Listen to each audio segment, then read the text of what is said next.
Da Cunha, obrigado pelo papo, Não, de obrigado, verdade, foi muito não tem foda. obrigado nenhum que não acabou, não. Ah, não? Então fala aí. Não, é o seguinte, cara, assim, o... Agora rola a prisão. Pois é. Você sabia, né?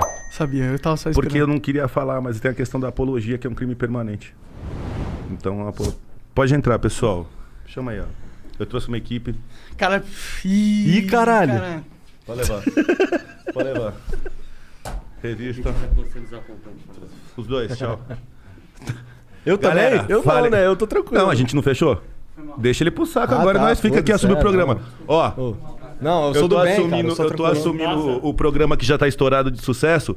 Puxa uma cana lá, daqui a uns anos a gente se vê. Vai com Deus, tá? Não, eu tô livre, eu tô livre. Um abraço. Bom, então, cumprindo a palavra, eu e Igor encerrando o programa. O Monark daqui a alguns meses volta. É, daqui a pouquinho ele volta. Devolve, meu amigo, caralho. Ele é usuário, mas meu amigo pra caralho. Pode devolver, libera que ele é meu truta. O cara é delegado, ele Chega mandou aí, ó. Ué, liberou, não tá aportando. Não tá aportando, não tô, meu amigo.